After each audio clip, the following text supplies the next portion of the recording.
He was the deadliest hitman alive, codenamed the Mechanic. He tried to vanish, but got forced back to kill under the world's tightest security. Arthur faked his death with a massive explosion and slipped away. He hid out in a quiet corner of Rio de Janeiro, living a normal, peaceful life, but trouble found him. Strangers showed up at his door. They knew he faked his death. A female agent had a job for him. Kill 3 high-value targets, or the world learns the Mechanic's alive. Arthur hates being threatened, especially by a bunch of low-level goons. So he grabbed plates, chairs, and tables as cover and weapons, dropping them all fast. He leaped off the ledge. The agent guessed he'd flee by cable car. She chased after him, but the cable car was empty. They had no clue. Arthur had already pulled himself silently onto the roof of the cable car. Then he spotted a powered paraglider nearby. A crazy, bold plan formed. His escape plan clicked. He'd nail one perfectly timed jump. But his footsteps gave him away. She kicked the hatch open, almost on the roof. Arthur leaped. Mid-air, he steadied himself and landed on a passing paraglider's wing. She just watched. She watched him shrink to a dot. Arthur returned to his hidden houseboat. He caught armed mercenaries ransacking the place. His cover was blown. Mercy would get him killed. He slipped underwater. Cold-faced, he hit the detonator on C4 he deplanted earlier. The boat went up in a fireball, killing both mercs. He watched it burn. Arthur knew the quiet life was over. He moved to a backup safe house. He pried up dusty floorboards and pulled out gear, passports, and stacks of cash. He posted her photo on the dark web, a million bounty to ID her. Under a new name, he met old friend Arjun on an island near Phuket. Years back, Arthur saved Arjun's life in combat. That bond meant everything now. One of the few he trusted. Soon the bounty paid off. The agent's identity surfaced. Her boss was Crane, a global arms smuggling kingpin. Crane was loaded with a private army of ex-special forces. One night, Arjun rushed over, pointing at a nearby yacht. A man was beating a woman he knew. Arjun feared she'd be killed. He begged Arthur to step in. The cold ex-killer instinctively said no. But Arjun wouldn't quit. If Arthur won't go, he'd go himself. Arthur gave in. He grabbed a knife and light gear, slipped aboard under cover of dark, hoping to talk. Instead, the man swung a weapon, taunting him. Arthur fought back with lethal CQC, using a spear gun as leverage. He slammed the man into the hull. His head hit a post, dead. The girl Gina fainted from shock. Arjun arrived and Arthur left her in his care. He stayed to clean the scene, searching the man's things to erase traces. He found clear photos of himself saved on Gina's phone. A chill ran through him. This was no coincidence. It was a carefully set trap. He drove the yacht to deep water and torched it, destroying every trace. Then he stormed into Gina's room, demanding answers. Caught in the lie, Gina confessed everything. She was Crane's bait. But not willingly. Crane had her by a deadly weakness. She ran a Cambodian shelter. It took in war orphans. Crane used those kids' lives to force her hand. The beating on the yacht was staged to bait Arthur's sympathy. He used his intel network. To verify Gina's past, she was retired as Special Forces, sick of the wars. Her deep kindness earned Arthur's respect. The cold wall inside him slowly began to melt. Arthur's instincts kick in fast. Klein has eyes watching the water. They're watching day and night with military scopes, so he decides to turn the tables. He plays a mind game, faking a romance with Gina, so Klein thinks he is winning. But real feelings start to grow. In a little hut, they drop every disguise. They open up completely. Then Arthur takes the watch his father left him and slips it onto Gina's wrist for an agent ready to die on a mission. Moments like this never last. The next morning, Klein's mercenaries roar in on tactical speedboats. A web of red laser sights and M4 rifles instantly lock onto them. Arthur doesn't resist. He surrenders. This is step 1 of his plan, only by getting grabbed alongside Gina. Can he be brought straight to Klein himself? At Klein's heavily guarded yacht, Arthur first gets a brutally thorough search. A guard waves him to a chair. As he sits, he hears a strange mechanical click. Under the chair, a pressure bomb stand up, and the explosives tear him apart. Now Klein strolls in, smug like a cat with a mouse, handing Arthur 3 secret files. He orders Arthur to kill all 3, each looking like an accident. For Gina's safety, Arthur has no choice. He is the Mechanic again, first target, an African. An arms-dealing warlord locked in a sea fortress prison off Penang, Malaysia. The prison sits in shark-infested water, walls towering hundreds of feet, guards packing Remington 870, shotguns and automatic rifles. Getting out is basically impossible. What Arthur does next shows exactly why the Mechanic is so terrifyingly good. No brute force, just brains. He poses as a wanted criminal who looks just like him. Then he breaks down C4 plastic explosive and tiny detonators, disguising them as gum and cigarettes.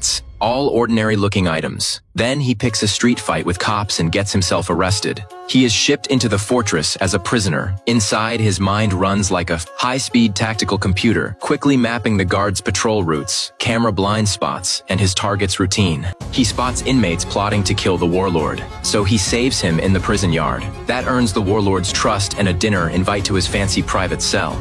With the perfect moment alone, Arthur strikes. No weapon. He slips snake venom and other deadly toxins into the man's soup. He forces it down, then poses the body as if praying. It looks like sudden cardiac arrest, target down. Now comes the hard part, getting out. Back in his cell, Arthur reassembles the C4 and plants it on the outer wall, right at the weakest structural point. Then a deafening blast hits. The unbreakable wall gets blown wide open before the guards rush in with rifles. Arthur coats himself in shark repellent paste made from kitchen supplies, facing the howling wind, and dives in perfect form into the deep water far below. Clean getaway. Klein's pickup boat arrives right on time. First accident done clean. Second target, an Australian billionaire who looks squeaky clean, but secretly runs a human trafficking ring in Sydney. He lives in a heavily guarded penthouse atop a 76-floor skyscraper, surrounded by armed bodyguards. Not even a fly gets in. After studying the blueprints and his habits, Arthur finds one fatal weak spot. The billionaire swims daily in a glass rooftop pool. Arthur poses as a wealthy tenant. He slips into an empty unit below, calculating the pool's bulletproof glass load. He factors in water pressure and wind speed, then preps a corrosive chemical agent. Using electronic suction cup gear, he climbs the smooth glass wall hundreds of feet up. At the pool's underside, he drills a tiny hole in the bulletproof glass. He injects the chemical to weaken the glass. When the billionaire swims to the center as usual, the weakened glass can't hold the water pressure anymore. The bulletproof glass suddenly cracks. By now, Arthur has wiped every trace and strolls through Sydney, suitcase in hand, calm. Crane sees the news, loves it, and rewards Arthur with a call to Gina. A quick encrypted video call. Gina looks exhausted, but her ex-soldier eyes stay sharp. Risking death, she turns the camera toward the yacht's distinct markings and ID number. Arthur gets it, cuts the call, and hacks into the harbor company's database. He pulls the yacht's GPS, suits up in tactical dive gear, and dives deep. Silent as a ghost, he drops the outer guards and slips inside. But as he breaches the cabin, he realizes he has walked into a kill trap crane setup. Arthur fights hard, instantly snatching a gun, dodging, countering, ripping a frag grenade off a guard to blast several. His close quarters combat skills are terrifying, but endless waves of armed mercs finally overpower him. Crane puts a gun to Gina's head, warning her drop the tricks, finish the last job. Target 3 is American arms tycoon Max, a nearly impossible job. Max spent billions deep in the Bulgarian mountains turning an old Soviet nuclear subbase into a modern fortress. The perimeter has heavy machine guns and a fully armed private army stationed there. The defenses are airtight, but this time Arthur refuses to stay anyone's pawn. He is seen through Crane's whole plan. This was never personal. Crane's using Arthur as his sharpest blade to wipe out his last 3 arms rivals and corner the underground arms market. Once Max dies, Arthur and Gina lose their value and die too, so he decides to flip the game. Instead of charging in, Arthur sets directional charges to cause chaos outside. He wounds the guards, as they call a rescue chopper. He hangs off the chopper's landing gear and sneaks right into the base. Deep in the sub-base, he drops the core guards and pushes open Max's bulletproof safe room door. Facing a stunned Max, Arthur admits Crane sent him here to kill him. But then he pitches a better deal. Team up, fake Max's death, and lure Crane in. Max shows real nerve, even blowing up his own expensive subbase, faking death in the flames. Paranoid Crane sends out a fully armed elite strike team to confirm the kill. The moment they enter the base, they hit Arthur's chain trap of mines and frag grenades rigged from base ammo. The blast wipes them all out. Crane learns the truth and snaps. He orders the yacht to flee. Arthur chases on a speedboat like a vengeful ghost, staying right on its tail. Under the blast's cover, he boards, switching between a stolen assault rifle and a tactical knife, launching a brutal close-quarters assault in the tight cabins. He clears Crane's elite guards one by one. In the firefight, as Gina fights back, a stray round grazes her, and she drops, losing control. Crane triggers the C4 self-destruct in the hull, planning to grab Gina and flee by chopper. Less than 4 minutes left. Alarms blare across the yacht, red lights flashing. Arthur unleashes everything, pinning the enemies with precise bursts and pulling Gina back to him. He gets her into a bulletproof escape pod, hits eject, then turns to face the armed Crane, loaded with heavy firepower. The two brawl bare knuckle on the tilting burning deck in a final close combat showdown. No fancy moves, just lethal military combatives. Crane is vicious, but against the fully unleashed mechanic, he comes up short. Arthur spots an opening. Using a thick anchor chain, he locks Crane to the doomed yacht's railing. Crane thrashes in desperation, but Arthur's cold face doesn't flinch. As a top tactician, he'd already planned his escape.